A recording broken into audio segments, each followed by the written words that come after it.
Ang Bible lahi gid sa tanang mga libro.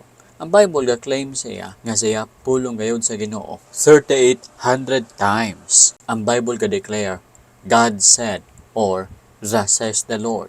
Example, sa Exodus 14:1, Exodus 20 verse 1, Leviticus 4:1, Numbers 4:1. Mabasa nimo diha nga mga verses nga ang Dios nagaingon.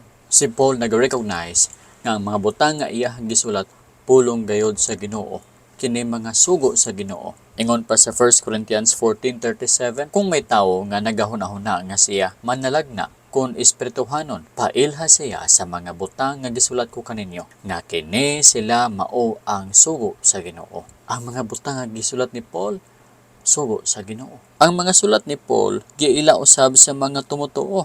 Ingon ni Paul, nagpasalamat siya sa Ginoo tungod kay kining mga tawhana taga Thessalonica. Sa dihang naminaw sila sa pulong ni Paul, gidawat nila ang pulong ni Paul isip pulong gayod sa Ginoo, dili lamang pulong sa tawo nga nagasulti sa tubangan.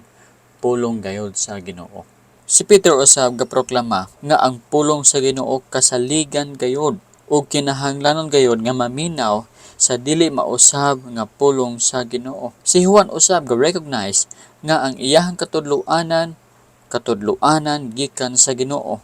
Ug si bisan kinsa mo reject sa iyahang katudloanan, ga-reject sa Ginoo. Ingon pa sa 1 John 4:6, we are from God.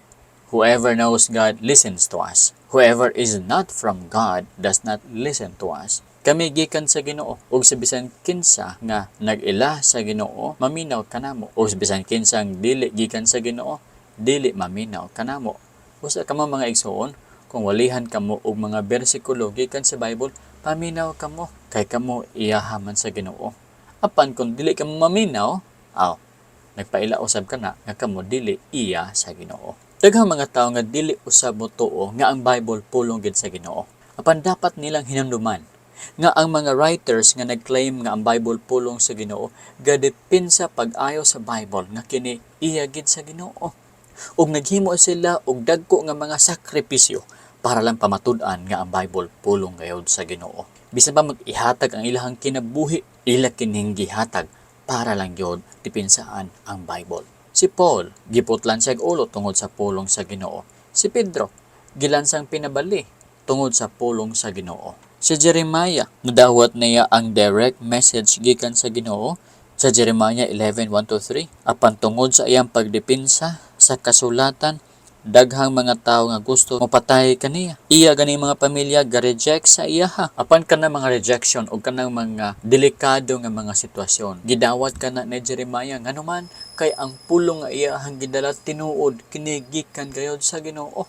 Sa taas kay nga panahon, ang mga biblical writers, biblical authors nga mga tawo, nagbarog gid sila nga ang ilahang gipangsulat pulong sa Ginoo. Ug bisan pa man sa hadla sa kamatayon, andam sila nga mobarog kay ilahang nasayran nga ang ilahang gisulti gikan gayud sa Ginoo. Kung bakag pa ang ilahang mga claims nga ang Bible pulong sa Ginoo, nganong andam man sila nga itugyan ang ilahang kinabuhi para niani? Kung bakag man lang kini, ang ayan ba nga buhisan kini og kinabuhi? Sila nagbuhi sa ilahang kinabuhi sa kasulatan kay nakita nila nga ang ilahang gipangsulti, ilahang nahibaluan, ang ilang gipangsulat pulong gayud sa Ginoo. Mga igsoon, sama sa mga propeta o mga writers sa Bible nga ginabarogan nila ang pulong sa Ginoo.